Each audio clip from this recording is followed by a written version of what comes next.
Am I the a-hole for refusing to let my ex-best friend be a part of my life after they destroyed my trust? I am 34 female and have been friends with Mara 35 female for almost 15 years. We met back in college freshman year, and we instantly clicked.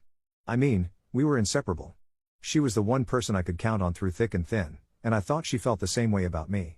We were the kind of friends who would spend hours on the phone, finish each other's sentences, and always had each other's backs, no matter what. Through bad boyfriends, breakups, moving to different cities for jobs, and everything in between, Mara was my person.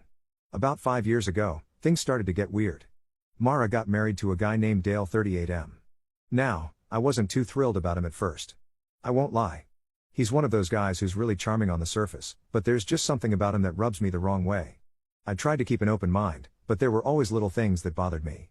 For instance, he had this habit of making passive-aggressive comments about people, especially me. He'd make comments about how I don't have my life together because I didn't have kids yet, or how people like me should focus more on work than on partying. You know, that kind of thing. But Mara always defended him, so I let it go, because who am I to tell my best friend who she should or shouldn't marry, right? The problems really started when Mara and Dale moved into a house a couple of hours away from where I live.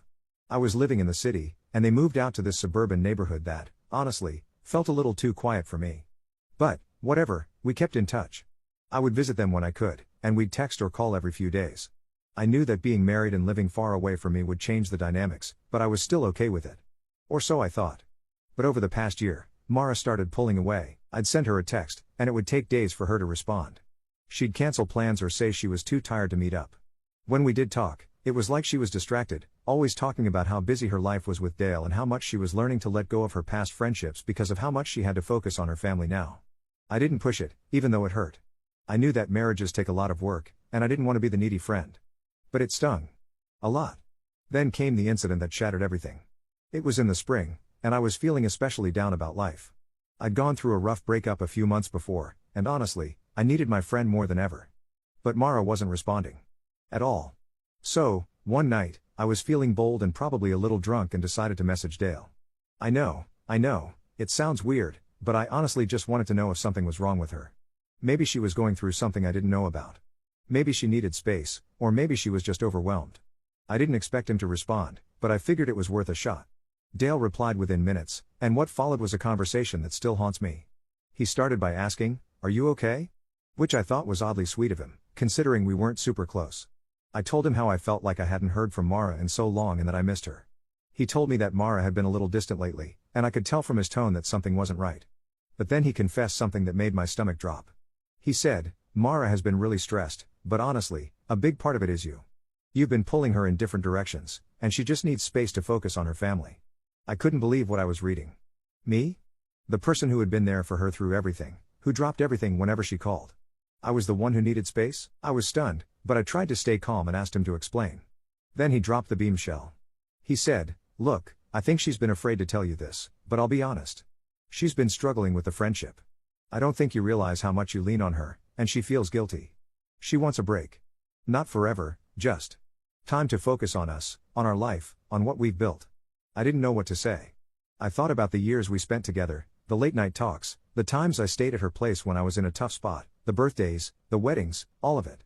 And now, here was Dale, telling me that my best friend needed a break from me? But then he said something that completely shattered my world. "I'm just trying to help her, okay? She doesn't want to lose you, but she feels like she's losing herself in your friendship. So, she needs a little time away from you." I didn't respond to him. I just felt numb. I couldn't process it. I didn't understand how this could happen.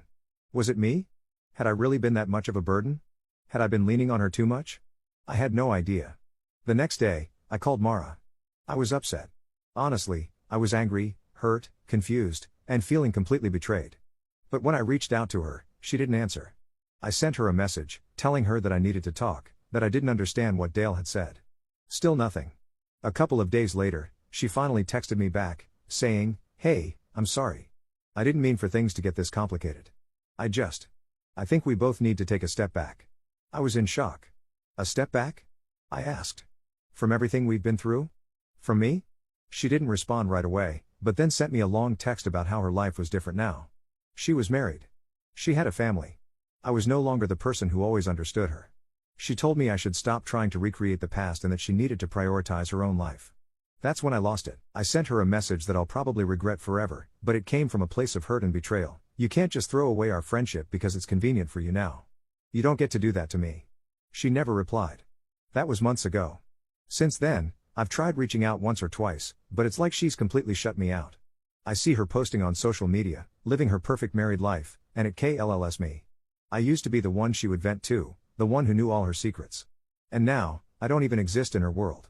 She's made it clear that she's happy without me. So now I'm sitting here, reflecting on everything. Am I in the wrong for not just accepting what she said and moving on? Should I try again? Or am I justified in feeling completely betrayed and hurt? I'm at a loss. I tried to give her space, but I honestly don't know if I can ever trust her again. I know friendships change, especially when people get married and start families, but this feels different.